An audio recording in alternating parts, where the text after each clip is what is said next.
Then in my grief I wept. I prayed in anguish, saying, Righteous are you, O Lord, all your deeds are just, and all your ways are mercy and truth, and you render true and righteous judgment forever.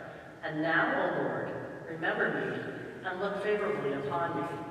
Do not punish me for my sins and for my unwitting offenses and those which my fathers committed before you. For we disobeyed your commandments, and you gave us over to plunder, captivity, and death. You made us the talk, the byword, and an object of reproach in all nations among which you have dispersed us. And now your many judgments are true in exacting penalty from me for my sins and those of my fathers, because we did not keep your commandments. For we did not walk in truth before you, and now deal with me according to your pleasure. Command my spirit to be taken up, that I may be released from the force of the earth and become dust. For it is better for me to die than to live, because I have heard false reproaches and great despair within me. Command that I now be released from my distress. Release me to go to the eternal abode, and do not, O Lord, turn your face away from me. For it is better for me to die than to see so much distress in my life and listen to such insults.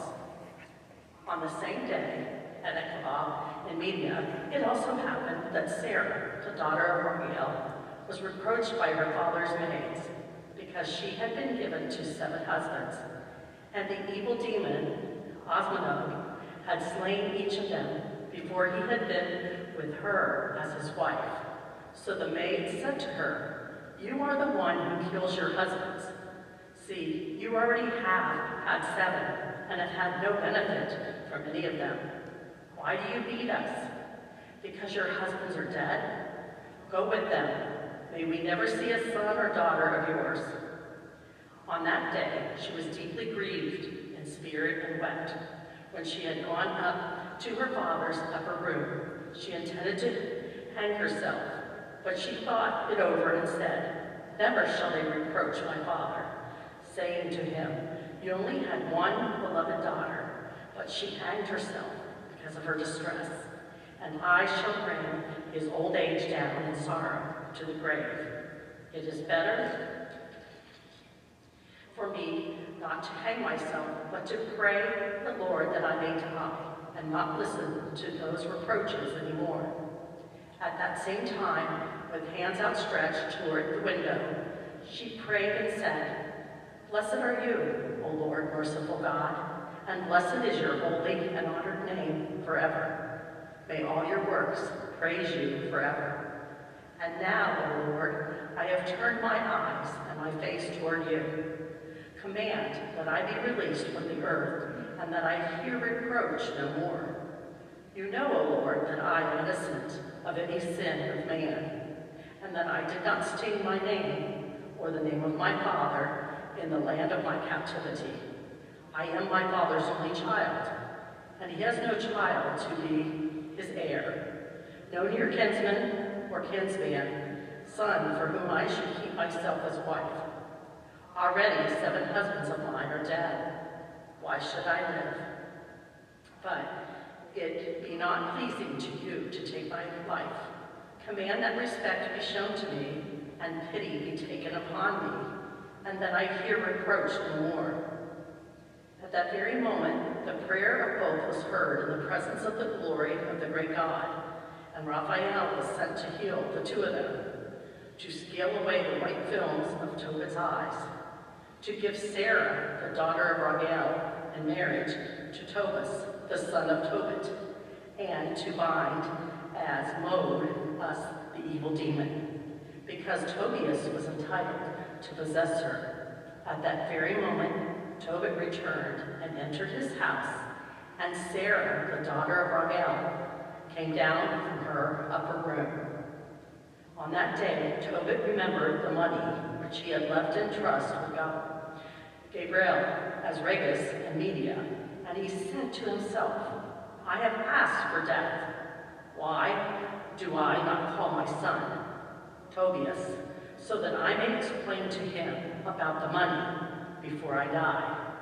So he called him and said, My son, when I die, bury me, and do not neglect your mother. Honor her all the days of your life. Do what is pleasing to her, and do not grieve her. Remember, my son, that she faced many dangers for you while you were yet unborn. When she dies, bury her beside me in the same grave. Remember the Lord our God all your days, my son, and refuse to sin or to transgress his commandments.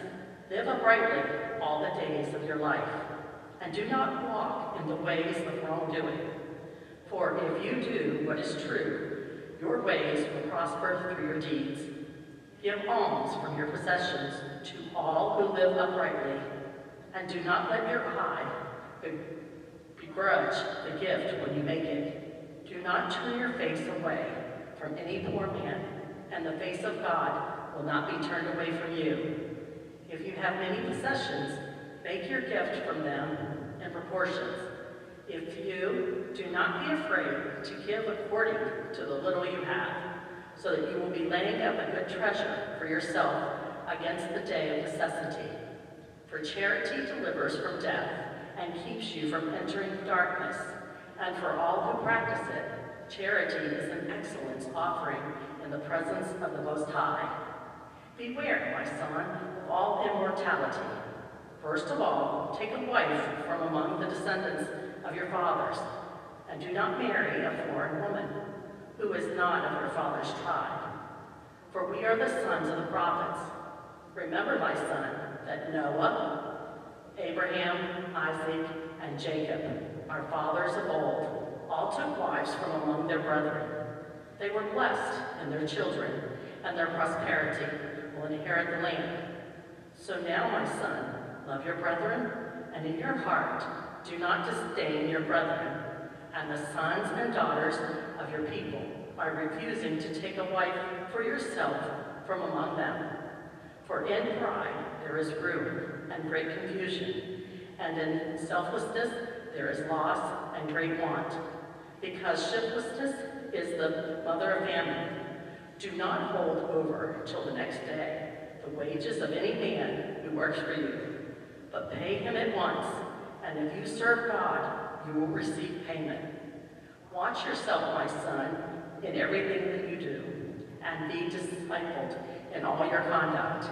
And what you hate, you do not do to anyone.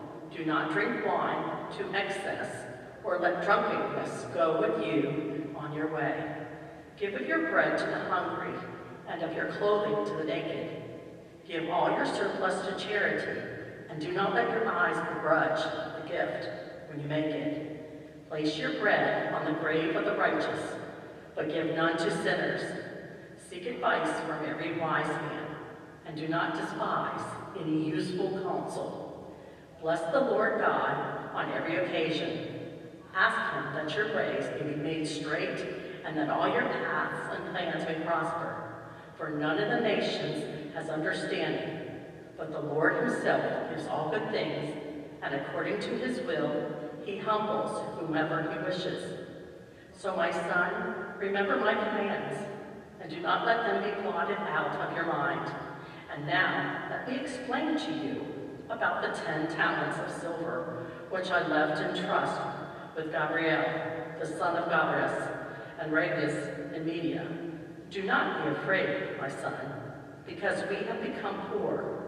You have great wealth if you fear God and refrain from every sin and do what is pleasing in his sight. Then Tobit answered him, Father, I will do anything that you have commanded me, but how can I obtain the money when I do not know the man? Then Tobit gave him the receipt and said to him, Find a man to go with you, and I will pay him wages as long as I live, and go and get the money. So he went to look for a man, and he found Raphael, who was an angel, but Tobias did not know it.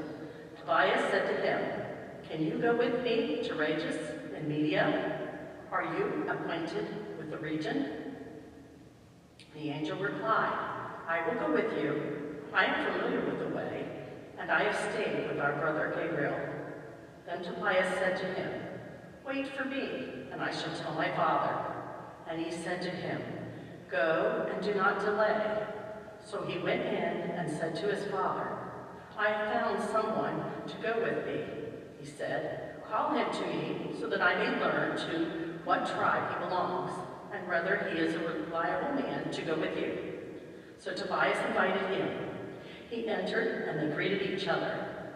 Then Tobit said to him, My brother, to what tribe and family do you belong? Tell me. But he answered, Are you looking for a tribe and a family? He replied, I am Azariah, the son of the great Anias, one of your relatives. Then Tobit said to him, You are welcome, my brother. Do not be angry with me because I tried to learn your tribe and family. You are a relative of mine, of good and noble lineage. For I used to know Anias and Jabin, the sons of the great Shemaiah, when we went together to Jerusalem to worship, and offered the firstborn of our flocks and the tithes of our produce. They did not go astray in the error of our brethren. My brother, you come of good stock, but tell me, what wages am I to pay you? A drachma a day, and expenses for yourself as my son? And besides, I will add to your wages if you both return safe and sound. So they agreed to the terms. Then he said to Tobias, Get ready for the journey, and good success to you both. So his son made the preparations for the journey, and his father said to him, Go with this man. God who dwells in heaven will prosper your way, and may his angel attend you. So they both went out and departed, and the young man's dog was with them. But Anna, his mother, began to weep, and said to Tobit, Why have you sent our child away?